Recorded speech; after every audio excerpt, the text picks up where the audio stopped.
Carlos Hathcock, United States. Starting off our list is Carlos Hathcock, and for a good reason. During the Vietnam War, this United States Marine became something between a soldier and a myth.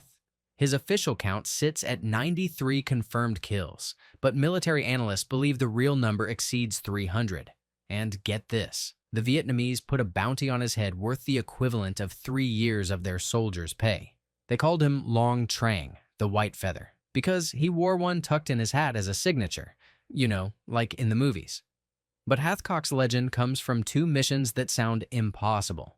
The first involved crawling on his stomach through 1,200 meters of open grass for 4 straight days to kill a North Vietnamese general. He moved only inches per hour, with enemy patrols walking mere feet from his position. Ants and insects covered his body, but he couldn't swat them away. When he finally reached his position, he fired 1 shot, killed the general, and crawled back out the same way without being detected. The second mission became the stuff of legend among snipers worldwide. Hathcock was hunting an enemy sniper known as the Cobra, a woman responsible for killing multiple Marines. During their duel in the jungle, Hathcock saw a glint of light in the distance. He fired immediately. His bullet traveled through the enemy sniper's scope and directly into her eye, killing her instantly. According to research published by the U.S. Marine Corps, this shot is only possible if both snipers are aiming at each other at the exact same moment, and if the bullet enters the scope at a perfectly straight angle. Most experts consider it one of the greatest sniper shots ever recorded. Matthaus Hetzenauer, Nazi Germany. Fighting for Nazi Germany on the Eastern Front during World War II, Hetzenauer accumulated 345 confirmed kills, many from distances exceeding 1,000 meters. What made Hetzenauer terrifying wasn't his aggression, it was his detachment. According to German military records examined by historian Jeffrey Warrow, Hetzenauer often fired only once per day, spending hours calculating wind speed, air pressure, and target movement before pulling the trigger. He kept detailed journals where he recorded environmental conditions, bullet trajectories, and kill confirmations with the same emotion someone might use to record grocery lists. His brutality was surgical, mathematical, and completely devoid of humanity. He viewed human beings as moving equations that needed solving. That cold precision made him very consistent. Soviet soldiers learned to fear open spaces when they knew he was operating in their sector.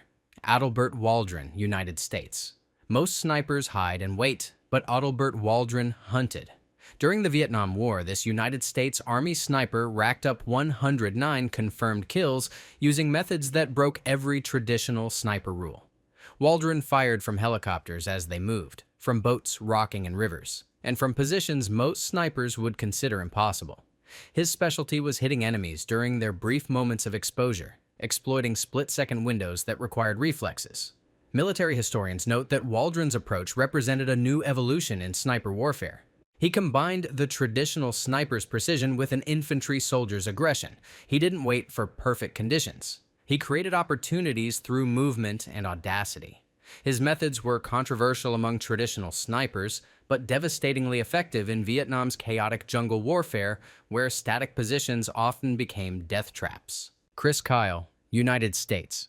Chris Kyle became the most lethal sniper in United States military history during the Iraq War with 160 confirmed kills. But his numbers don't tell the real story. You see, Kyle operated in urban warfare where civilians mixed with insurgents, where every window could hide a threat, and where hesitation meant dead Marines.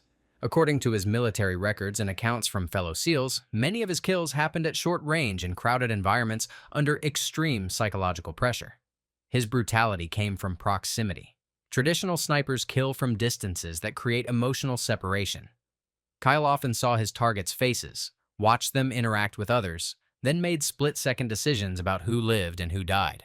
Insurgents in Ramadi reportedly changed their entire operational patterns because of him. They avoided certain streets, altered their movements, and sometimes abandoned positions simply because intelligence suggested Kyle might be watching.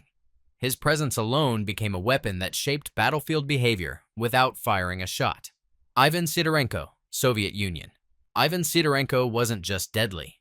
He was a force multiplier. Operating for the Soviet Union on the Eastern Front during World War II, Sidorenko achieved approximately 500 confirmed kills, but his real impact came from training other snipers. According to research from the Russian Ministry of Defense archives, he developed layered ambush techniques where multiple snipers created overlapping kill zones that were nearly impossible to escape. Sidorenko specifically hunted German officers, understanding that removing leadership created more damage than killing 10 regular soldiers. So he studied unit structures, identified commanders by their behavior and equipment, then eliminated them with methodical precision. His methods emphasized psychological collapse as much as body count. Entire German units would slow their advance or freeze completely when intelligence suggested Sidorenko might be operating in their sector. The fear he created was as effective as the bullets he fired. Vasily Zaitsev, Soviet Union. Vasily Zaitsev's name became synonymous with Stalingrad, the bloodiest urban battle in human history. His confirmed kill count sits at approximately 225. But his psychological impact far exceeded his body count. Zaitsev operated in a destroyed city where every building was rubble, every shadow could hide death, and survival measured in hours rather than days. He developed what became known as the Sixes Rule, never staying in one position long enough for enemy snipers to triangulate his location. He used corpses as cover, hid in collapsed buildings that looked structurally unsound, and exploited vertical space that most soldiers ignored. According to historian William Craig's research on the Battle of Stalingrad, Zaitsev's most famous engagement was his duel with Erwin Koenig, supposedly the director of a German sniper school sent specifically to kill him. While historians debate how much of this story was Soviet propaganda, the psychological warfare was real. German soldiers became paranoid about snipers, slowing their movements and reducing their effectiveness. Lyudmila Pavlichenko, Soviet Union. Lyudmila Pavlichenko was the deadliest female sniper in history and one of the most lethal snipers regardless of gender, with 309 confirmed kills. Fighting for the Soviet Union in Odessa and Sevastopol, she specialized in the most dangerous form of sniper warfare, hunting other snipers. According to research from the Central Archives of the Ministry of Defense of the Russian Federation, 36 of her confirmed kills were enemy snipers.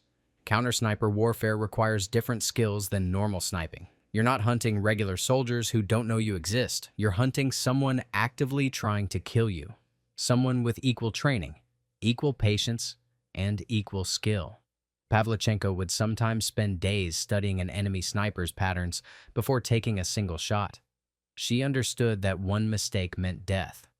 The Nazis tried everything to stop her. They attempted to bribe her over loudspeakers. When that failed, they threatened her family. When that didn't work, they sent soldiers specifically to assassinate her. Her kills weren't just accurate. They were intimate and deliberate. She knew exactly who she was killing and why. Simo Häyhä, the White Death, Finland. Simo Häyhä stands alone at the peak of this list, and nobody else comes close. During the Winter War between Finland and the Soviet Union from 1939 to 1940, this small farmer from a tiny country became the deadliest sniper in human history. His confirmed count sits at approximately 505 rifle kills, with over 700 total when including his submachine gun work. He achieved this in just 100 days of combat. Häyhä operated in temperatures dropping to -40 degrees Celsius. He dressed entirely in white camouflage and often buried himself in snowbanks that he packed so tightly his rifle blast wouldn't disturb the surrounding snow and reveal his position.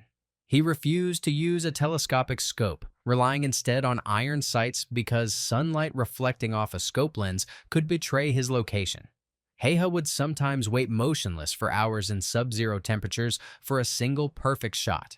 He kept snow in his mouth so his breath wouldn't create visible vapor in the cold air. Soviet troops began to fear Finnish forests themselves because of him. They called him Belaya Smrt, the White Death. The numbers behind Häyhä's achievement become even more staggering when you understand the context. He was killing an average of 5 Soviet soldiers per day during active combat. The Soviet Union had invaded Finland with over 1 million soldiers, expecting to crush the tiny nation within weeks. Finland had a population of only 3.5 million people total. Häyhä was one man, with one rifle. Soviet commanders became obsessed with killing him. They sent their best snipers into the forests where he operated. None returned. The psychological impact he created extended far beyond his kill count. Soviet soldiers began refusing to advance through certain forest sectors. Officers reported entire units suffering from what we would now recognize as severe anxiety and paranoia.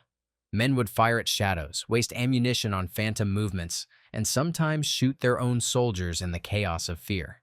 On March 6, 1940, an explosive round finally hit Heha in the face, destroying his jaw and knocking him unconscious. The damage was catastrophic. Half his face was gone, his jaw shattered, and his left cheek completely destroyed.